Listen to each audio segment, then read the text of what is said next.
In February 2003, an unsigned rock band played the Astoria Theatre in London. It sold out.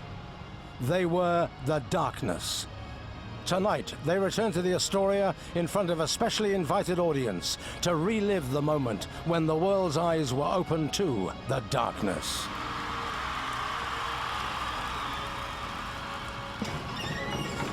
Very well, very well. That's awesome, isn't it?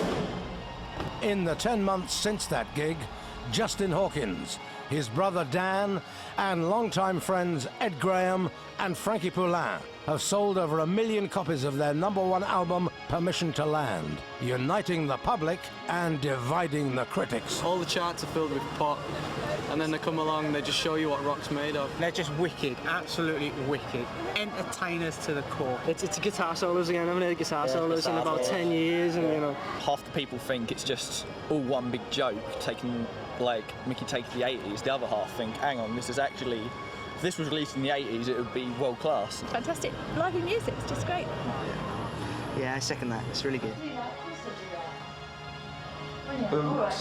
We let that camera in. I don't want to see the enemy here tonight. I don't want to see the face here tonight. Well, they put us on the front cover of the magazine and then slagged us off for 4 pages. I just found it very disappointing. Well, it all began when Justin and I were born from the same womb, but not in at the same time because we're not twins. I always thought I was going to be a doctor. And then Dan got into trucks and I got into sharks. So then I thought I'd be like Hooper from Jaws.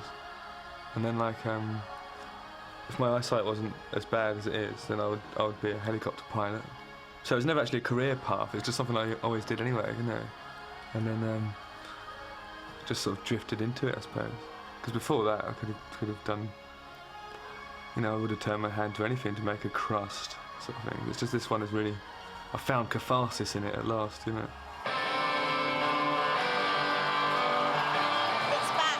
Glam rock is back. I'm so happy. I like their music and their anarchic humour. It's just music that makes you want to get up and rock, and it's plain as simple as that. I believe in a thing called love. Guitar! That's the line of the year, isn't it? I'm gonna have to love you and leave you, because I'm not missing the start for anything.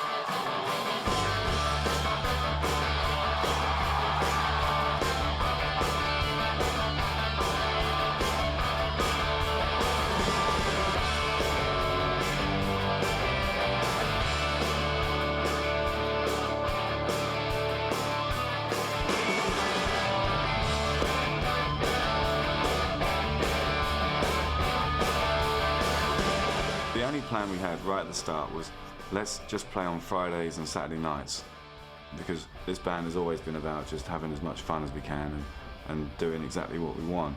So there was no master plan. We knew right from day one that we were going to be completely different and probably suffer for it, but we didn't give a fuck because we're having too much fun. Because ultimately, if you're doing something that you really love, you can't go wrong. Who cares if you don't make any money from it? Who cares if people laugh at you? Who cares if you're not successful? We certainly didn't.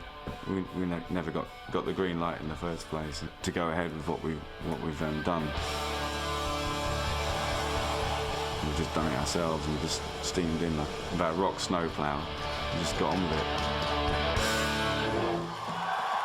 It's not like you want to be really smug about it, but you can't help but chuckle a bit when there's certain people trying to take back the statements that they said like 2 years ago about us, like, oh, you know, never going to get anywhere, they're this, they're that. And especially when it's people, depressing things, the people who actually liked your music. So I really like them, great band, never going to sign them, never going to sell any records. I think there was someone who used to call us Bjorn Again in the respect of can entertain people, fill out place, but would never sell a record. In the last quarter of this year, I was looking at Music Week. Who sold more records than us in the last quarter of this year? There is nobody. There's nobody who sold more records than us. You know. So I mean, you can tell a person that something's cool to a cow. If they don't like it, they ain't gonna buy it. When the backlash comes, that'll be what we have to stand by. Is people who actually bought it and actually know it's good and like it, and that's. We're not going to give a fuck what the press say. It's the backlash is beginning, and everybody wants to come out and say, I'm the one who shot JR. You know what I mean? And we're at JR now, there are certain people who want to come on tour with us, do a few dates, do a little reportage, they're being all nice to us, eating our food, and everything's cool. The piece comes out, it's a fucking piss take from beginning to end. And that's a man who's going to go down, you know, when we next see him, he's going down. And there's no doubt about it, there'll be a fuck-off tablet administered, and he'll be made to swallow it. When you make an enemy out of us, you make an enemy out of us for life. And that's the same quality as loyalty, you know, and it is rare, and we're proud of it, you know. So basically, you fuck us over once, and that's it. You ain't never, if you're ever spotted in a show with us, you're going to be ejected and probably beaten up on the way up. That's probably a bit much.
Talking points of our gigs will be the people that were at the gig and what they were doing and how amazing that was, and how there was like a mother with like her 9-year-old kid, and both of them were going like that, and you got everyone from taxi drivers to policemen, you know, professors to comedians, so on and so forth. It's like everyone being there because it's something special's happening. It's like an event rather than a recital of songs.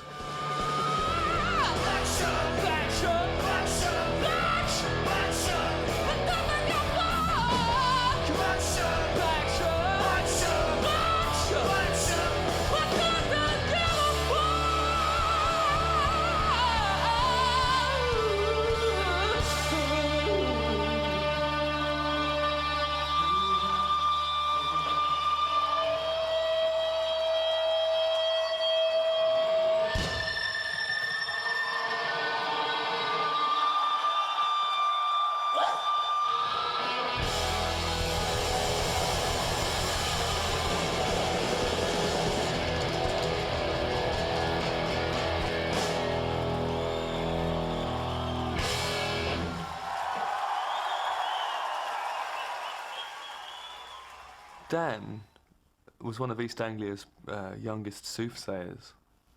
He was able to predict the weight, gender and distinctive markings of cattle some 5 weeks before they were born. You know, word spread of his unique gift, and people thought that he was like a witch. You know.